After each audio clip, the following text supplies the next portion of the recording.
नमस्कार दोस्तों, मैं श्रीधर राव। आप देख रहे हैं नेताजी डॉट लाइव। जैसा कि आप जानते हैं कि नेताजी डॉट लाइव के माध्यम से हमारी ये कोशिश होती है कि हम आपके पसंदीदा नेताओं के दिए गए वक्तव्य भाषण आप तक पहुंचाए, वो भी असंपादित। आइए इस कड़ी में देखते हैं क्या कह रहे हैं छत्तीसगढ़ के ऊर्जावान वित्त मंत्री ओपी चौधरी। सभी विभाग अपने अपने तरीके से भर्ती प्रक्रियाओं को आगे बढ़ाएंगे। 5 साल कांग्रेस ने युवाओं के साथ धोखा किया है। उन्होंने हर जगह भर्तियां रोकी, जहां थोड़ी भी गुंजाइश थी वहां पर भी भ्रष्टाचार किया। बीजेपी की सरकार ने सीजीपीएससी को सीबीआई के द्वारा जांच कराकर युवाओं के साथ न्याय करने की कोशिश की। आने वाले समय में कांग्रेस सरकार के कई गुना ज्यादा भर्तियां भारतीय जनता पार्टी की शासन में होगी। बस्तर बंद के आह्वान पर ओपी चौधरी ने कहा कि नक्सलवाद के खिलाफ मुख्यमंत्री विष्णुदेव साय की सरकार, गृह मंत्री अमित शाह के नेतृत्व में पूरी छत्तीसगढ़ की सरकार मेहनत कर रही है। नक्सलवाद को समाप्त करके बस्तर के विकास का नया अध्याय लिखने के लिए बस्तर करवट ले रहा है। इस विषय को कांग्रेस को राजनीतिक मोड़ देने की कोशिश नहीं करनी चाहिए। 50,000 से ज्यादा के सामान पर ई बे बिल का नोटिफिकेशन एवं अन्य सभी राज्यों में इस तरह की व्यवस्था लागू होने की बात वित्त मंत्री ने कही। छोटे व्यापारियों का ध्यान रखते हुए 50,000 तक की वस्तुओं पर ई बिल के छूट की भी व्यवस्था की गई है। वहीं पर वित्त मंत्री ने make in India, make for world, वंचितों को उनके अधिकार दिलाने की बात कही। आइए देखते हैं नेताजी डॉट लाइव के माध्यम से क्या कह रहे हैं छत्तीसगढ़ के वित्त मंत्री ओपी चौधरी। नक्सलवाद के खिलाफ विष्णुदेव साय जी के नेतृत्व में, आदरणीय अमित शाह जी के नेतृत्व में हमारी पूरी सरकार, हमारे गृह मंत्री जी, सब लोग बहुत मेहनत कर रहे हैं और नक्सलवाद, माओवाद को समाप्त करके बस्तर में अमन चैन स्थापित करके विकास का एक नया अध्याय, एक सुनहरा अध्याय लिखने के लिए बस्तर एक नई करवट ले रहा है। ऐसी स्थिति में अगर कोई विषय है तो कांग्रेस के लोगों को उसे राजनीतिक मोड़ देने की कोशिश नहीं करनी चाहिए। सरकार हमारे आदिवासी भाई बहनों के लिए, बस्तर के लिए पूर्ण समर्पित होकर काम कर रही है। सरकार का साथ देना चाहिए। जी, पंजीयन में कई तरह के विषय आते थे। जो बड़े पंजीयन होते थे उसमें पंजीयन शुल्क के में गड़बड़ी अधिकारियों कर्मचारियों के द्वारा किए जाने का विषय भी कई बार आता था। तो जो बड़ी रजिस्ट्रियाँ होंगी, सीमा तय कर देंगे, उसमें 1 करोड़ की या 5 करोड़ की, उसको विशेष रूप से देखने का काम विजिलेंस के लोग करेंगे। और पिछले समय में भी जो बड़ी रजिस्ट्रियाँ हुई हैं उसकी भी वो निगरानी करेंगे, आगे जो होंगी उसकी भी निगरानी करेंगे और ये सुनिश्चित करेंगे कि पंजीयन के मामलों में कोई बड़ी गड़बड़ी ना। सर, अवैध प्लॉटिंग रोकने के लिए सर आईडी भी तैयार की जा रही है। हरियाणा के तर्ज पर हर डेवलपमेंट के आधार पर जो आईडी दी जाएगी, उसके बाद जो अवैध प्लॉटिंग रुक जाएगी। इस तरह की जानकारी लोगों के को आधार से लिंक, लोगों के आधार नंबर से लिंक करना और ज़मीन के लिए जीआईएस मैपिंग करके एक एक प्लॉट को, एक एक बिंदु को लिंक करना, ये एक बड़े रिफॉर्म का हिस्सा है और उससे आने वाले समय में लोगों को बड़ी सुविधाएं हैं। भाजपा ने जो 370 हटाया है, प्रधानमंत्री नरेंद्र मोदी ने इंटरव्यू में कहा है कि 370 जो था वो केवल 4-5 परिवारों का एजेंडा था। ये ना तो कश्मीर के लोग ये एजेंडा चाहते थे, ना ही आम लोग ये चाहते थे।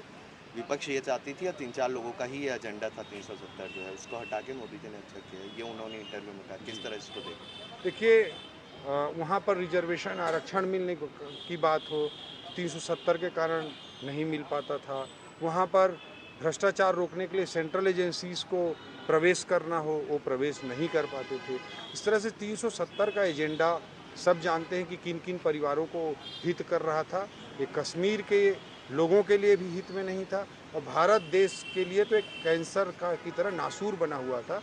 इसको हटा करके मोदी जी ने, अमित शाह जी ने देश के इतिहास में एक बहुत बड़ा काम किया। सर जी लंबे लंबे भाषण देते हैं और देश को बांटने की कोशिश करते हैं, वो बांटना बंद करें।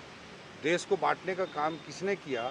आज़ादी के समय सब लोगों ने देखा है कि कांग्रेस के कारण देश का विभाजन, कांग्रेस की एक बड़ी भूमिका रही जिसमें देश का विभाजन हुआ। और उसके बाद अक्साई चीन के ज़मीन का विषय हो या पाक अधिकृत कश्मीर का विषय हो, किसी भी मुद्दे पर 1962 के चाइना का युद्ध हो, हर युद्ध में, हर समय में, हर परिस्थिति में, इतिहास के समय के हर मोड़ पर कांग्रेस ने देश के साथ जो होना चाहिए था, देश हित के साथ अन्याय किया। प्रधानमंत्री नरेंद्र मोदी ने आज एएनआई को इंटरव्यू दिया है और ये कहा है कि लगातार विपक्ष द्वारा उन्हें गाली दी जाती है, कहा जाता है, इससे वो गाली प्रूफ हो चुके हैं। आपने देखा कि छत्तीसगढ़ में ही कांग्रेस के लोगों ने लोकतंत्र के सारी मर्यादाओं को, सारी भाषाई मर्यादाओं को पार करते हुए किस तरह के भाषा का प्रयोग किया। नेता प्रतिपक्ष चरणदास महंत जी ने मोदी जी के लिए लाठी सर फोड़ने तक की बात कही। कवासी लखमा जी ने कहा कि कवासी जीतेगा मोदी मर जाएगा। मोदी जी के मरने की बद्दुआ तक इन लोगों ने किया। सारी लोकतांत्रिक सीमाओं को इन्होंने पार किया। लेकिन कांग्रेस जब भी इस तरह से मोदी जी को प्रति रवैया अपनाती है, कभी उन्हें चाय वाला कहती है, कभी उन्हें नीच कह देती है, इस तरह का रवैया जब भी कांग्रेस अपनाती है, भारत देश की जनता, छत्तीसगढ़ की जनता मोदी जी को उतना बड़ा आशीर्वाद देकर ऐसे नकारात्मक लोगों को जवाब देने का लोकतंत्र में काम करती आई है, इस बार भी करेगी। कल एक नोटिफिकेशन हुआ है जिसमें 50,000 से अधिक के जो वस्तु रहते हैं उन पे ई-वे बिल का रूल लाया गया है। इस पे मैं बताना चाहूँगा कि देश के अन्य सभी राज्यों में इस तरह की व्यवस्थाएं लागू हो चुकी हैं। जो गैर भाजपा शासित या कांग्रेस शासित जो राज्य हैं उन पर भी ये लागू हो चुकी है। छोटे व्यापारियों का ध्यान रखते हुए 50,000 तक के वस्तु पर ई-वे बिल से जनरेट करने से छूट दी गई है और इम्प्लीमेंटेशन में भी छोटे व्यापारियों की सुविधाओं का विशेष ध्यान रखा गया। मल्लिकार्जुन खड़गे कह रहे हैं कि प्रधानमंत्री नरेंद्र मोदी मुजरा मंगलसूत्र के बारे में बात करते हैं लेकिन मेक इन इंडिया के बारे में बात नहीं करते हैं। Make in India, make for world, PLI scheme किसने लाया? कभी कांग्रेस ने सोचा ही नहीं।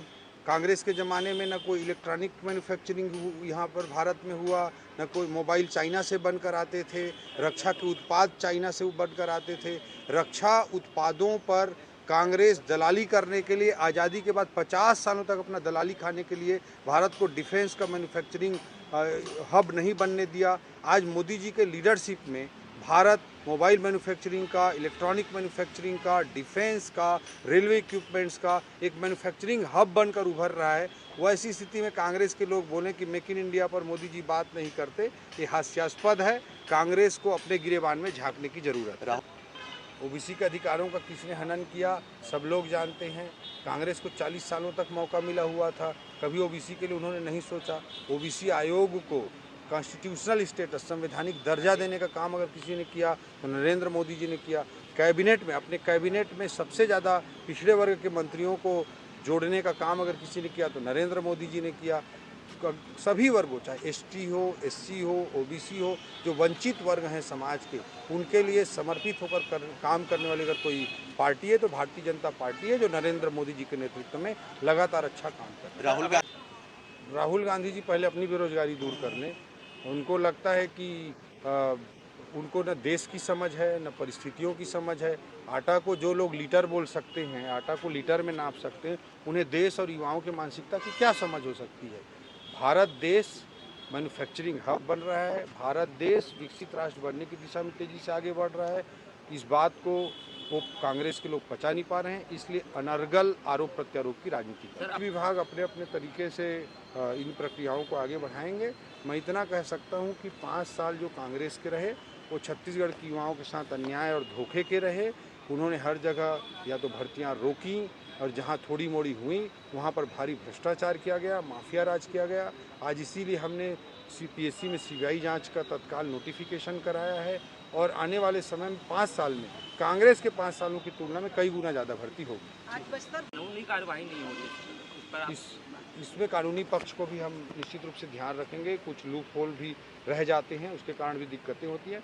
अवैध प्लाटिंग को भी रोकने का काम करेंगे ताकि शहर का नियोजित विकास हो सके। उसके लिए हमारी सरकार पूर्णतः प्रतिबद्ध है। प्रियंका गांधी अपने ससुराल का अनुभव शेयर कर रही है जनता के बीच में, बोल रही है कि काली तेरी चोटी है, परंदा तेरा लालनी। छोड़ो, इसका क्या जवाब दूं। आपने देखा क्या कह रहे थे अपने वक्तव्य के माध्यम से छत्तीसगढ़ के वित्त मंत्री OB चौधरी। हमारे इस चैनल में बने रहने के लिए हमारे इस चैनल को लाइक करें, शेयर करें, सब्सक्राइब करें। नमस्कार। नेताजी.live के प्रायोजक है Satyadeep diagnostic and clinic, Supela, Bhilai.